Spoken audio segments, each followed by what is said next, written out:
Bon, Pascal, peux-tu me dire comment tu as atterri dans le vin? C'est difficile à résumer, hein, car c'est une longue histoire. Je ne suis pas sûr de le savoir moi-même. Donc, j'ai atterri par le vin parce que j'avais, à une époque de ma vie, la volonté de changer de cap, hein, et je crois que la vie est suffisamment courte pour que lorsqu'on ait des opportunités, on essaie de les saisir. Et pour moi, faire du vin, c'était redonner une autre dimension à ma vie, quand j'ai eu 40 ans environ. D'accord. Alors avant de faire du vin, avant d'atterrir, hein, le terme, tu as vu, bien sûr, j'ai beaucoup réfléchi. Avant d'atterrir dans le vin, tu étais dans quoi? Je sais que tu réfléchis beaucoup, hein, donc ça ne m'a pas surpris. Mais j'ai une formation de juriste, hein, et j'ai eu la chance de vivre une aventure dans une compagnie aérienne régionale dans laquelle je suis rentré alors qu'il y avait 40 salariés. J'en suis reparti lorsqu'elle a été rachetée par un grand groupe international qui était Swissair quand il y en avait 1800.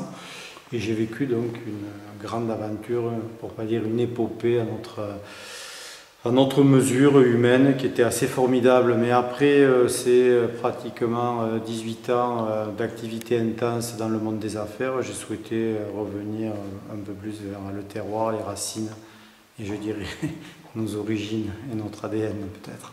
D'accord. Alors, le vin, c'est donc c'est pas un hasard.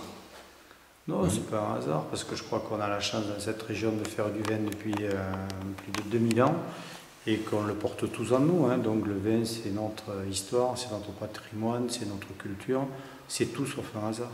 Bon. Et donc le domaine a été créé, acheté en 98. Enfin, le domaine a été créé, entendons-nous bien, en 98, j'ai racheté des vignes qui étaient propriétés à l'origine de plusieurs vignerons locaux. Et j'ai fait ma première vendange en 99. La même année, on a construit les bâtiments et puis on a commencé tout doucement à développer le domaine.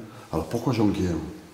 Ben parce que je pense qu'il y avait des vignerons de qualité qui avaient fait la preuve que c'était un grand terroir et que une des clés du vin, c'est une banalité de le dire, mais c'est la qualité du terroir. Et donc on se dit que si le terroir est propice avec de l'énergie, de l'application, de l'inspiration et du travail, on peut arriver à faire un bon vin, voire un grand vin. Voilà pourquoi Jonquière, je crois que c'était un des bons terroirs du Languedoc. Donc d'entrée, tu avais l'idée de faire un grand vin.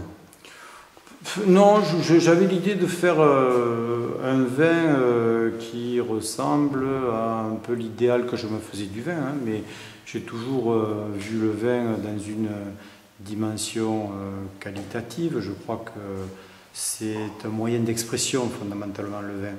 Donc il n'y a pas de recette, il y a un certain nombre de règles à respecter, mais après ce qui va faire l'intérêt du vin, c'est ce que chacun y apporte, ce que chacun amène de soi et la dimension créative. C'est ce qui est fondamentalement important pour moi dans le vin.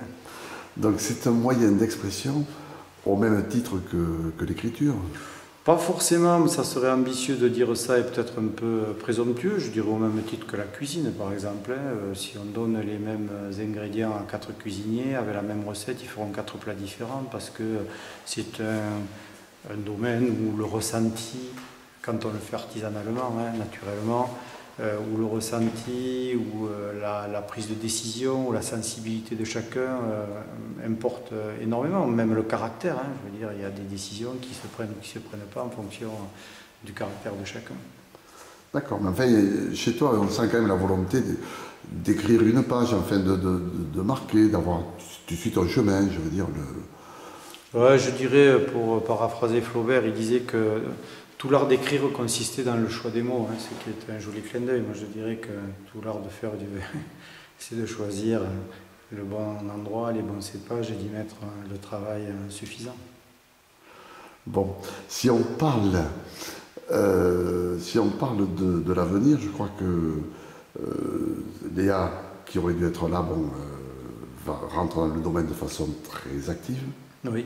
Voilà, donc, Ben, je pense que le vin, ça se construit. Bon, il ne faut jamais jurer de rien, hein, la vie est trop Compliqué pour ça, mais c'est vrai qu'on s'inscrit dans une, avec l'arrivée de Léa, donc qui est ma fille aînée, dans une perspective de moyen-long terme, quoi. Et c'est assez enthousiasmant parce que ça donne d'autres perspectives. Et bon, le facteur temps, en général, et dans le vin en particulier, est quand même un critère extrêmement important. Quand on dit qu'on ne fait rien sans le temps, l'activité agricole permet de le vérifier. D'accord. Et donc une deuxième génération sur notre domaine, c'est bien parce que là aussi c'est une autre vision des choses, une autre sensibilité, tout en gardant la tradition qu'on a commencé déjà à créer. D'accord.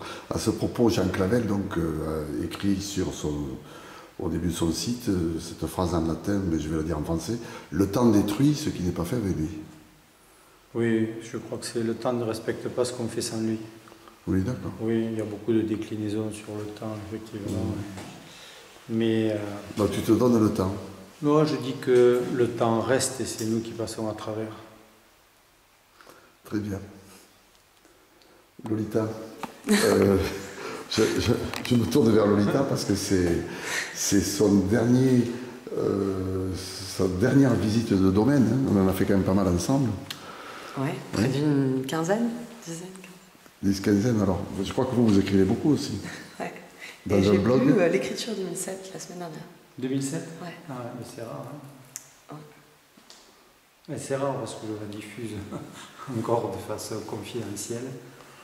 Mais ouais, j'aime beaucoup ce millésime. Enfin, pour tout un tas de raisons, quoi. Personnelles et puis, je veux dire, plus lié à ce millésime, oui, qui était tout à fait... C'était lié à l'écriture, c'est pour ça qu'on l'a offert. D'accord. D'accord, donc vous écrivez un blog? Oui. C'est comment? J'aime ton wine. J'aime ton wine. Bon. C'est vrai que j'aurais pu écrire sur... je le ferai. Voilà, ce sera fait assez rapidement. Vous connaissant, bon, on peut dire que dès demain, dans J'aime ton wine, nous aurons une retransmission du domaine de l'écriture. Très bien. On continue. D'accord.